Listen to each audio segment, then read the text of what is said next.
Partons à la découverte d'un site exceptionnel, le Parc national des glaciers, créé en 1937 pour préserver une vaste étendue de glace continentale et glaciaire. Au sud de l'Argentine, le Parc national des glaciers se trouve dans la région de la Patagonie argentine, à 2 pas de la frontière chilienne. Là, les montagnes des Andes patagoniennes sont splendides. Ces rochers déchiquetés par les intempéries atteignent en moyenne 3000 mètres d'altitude. C'est le plus étendu des parcs nationaux argentins. Il englobe 2 grands lacs d'origine glaciaire, le lago Viedma et le lago Argentino. Parmi les oiseaux, on trouve le condor des Andes et le canard des torrents.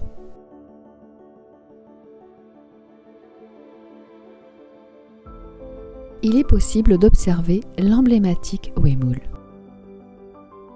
Cette partie atlantique du champ de glace sud de la Patagonie comprend un total de 47 glaciers, formant ainsi la 3e calotte glaciaire au monde après l'Antarctique et le Groenland. Avec une surface de 5393 km², le parc national a été déclaré patrimoine mondial de l'UNESCO en 1981.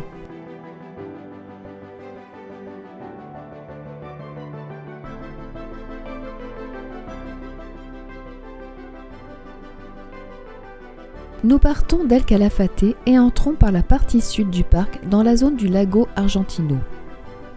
Ce lac est le plus grand et le plus austral des grands lacs de Patagonie argentine. Il est alimenté par les précipitations abondantes de la cordillère des Andes. Il offre l'une des plus belles excursions de la région en bateau depuis Punta Bandera à une 50aine de kilomètres d'El Calafate.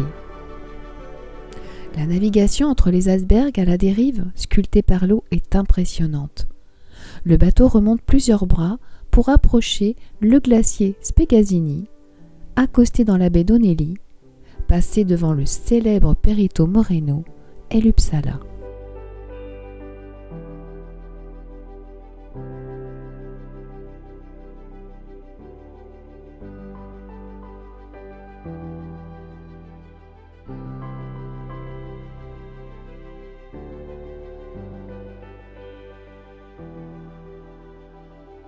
Le glacier Spegazzini se distingue par la grande hauteur de son front qui atteint 135 mètres au-dessus du niveau de la mer. Il se caractérise par un mur à forte pente qui donne naissance à des icebergs de formes et de couleurs très variées.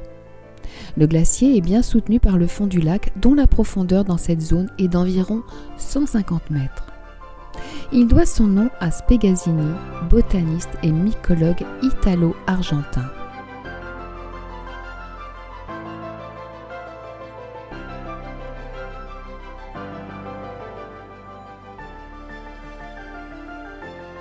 Le glacier Uppsala est le 3e plus grand d'Amérique du Sud et le plus grand qui se jette dans le lac Argentino. Mais il subit le réchauffement climatique et selon les dernières études, il aurait perdu 56 km² de glace en 25 ans. Baptisé en 1908 par Claus August Jacobson, Uppsala, ce nom fut donné en hommage à l'université où il avait effectué ses études.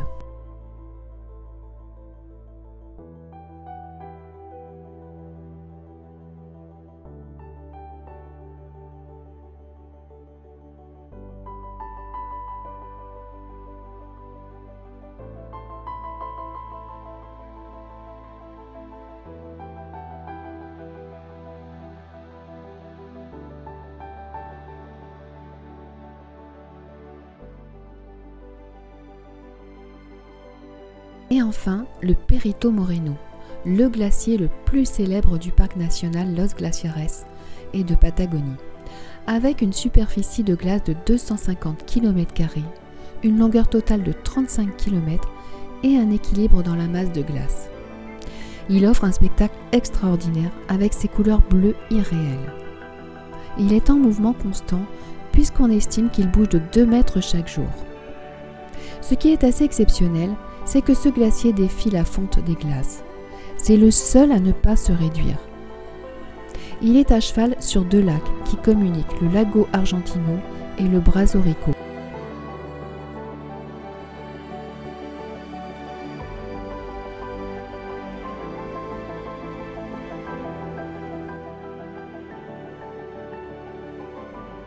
Grâce à son avancée constante, il endigue les eaux du Brarico, ce qui génère une différence de niveau par rapport au reste du lac.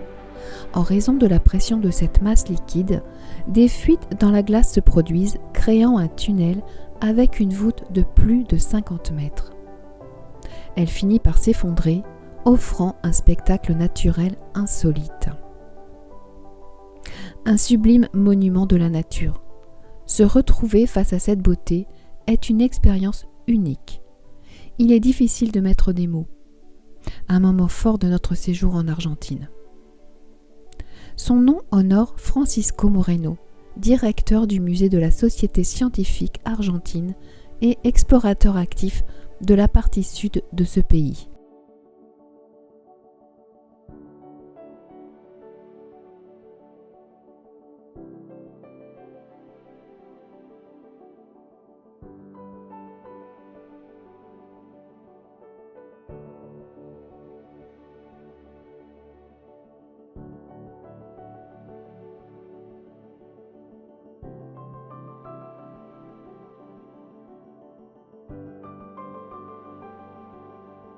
Je me suis aventurée sur les passerelles et les balcons qui permettent d'explorer les contours de ce glacier.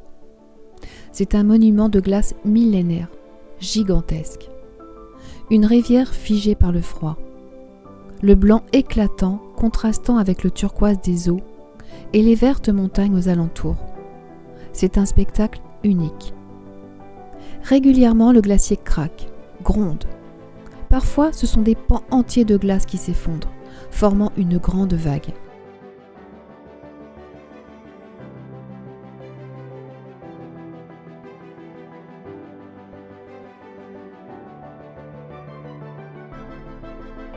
Je reste fascinée par tant de beauté, comme hypnotisée par ce spectacle. Parce que oui, c'est bel et bien un spectacle vivant. Aucune photographie ne rend suffisamment hommage à la majestuosité du lieu. Les dimensions du Perito Moreno sont en effet inimaginables.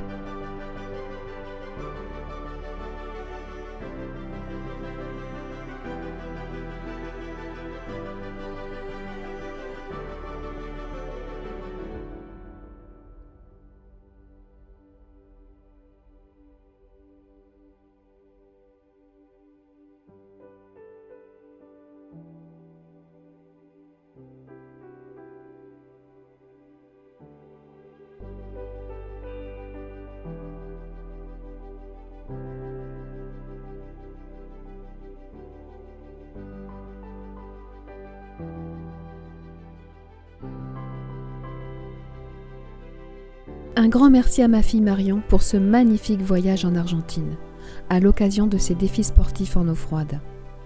Je vous invite d'ailleurs à la suivre dans ses aventures. Elle est surnommée Marion, le pingouin souriant.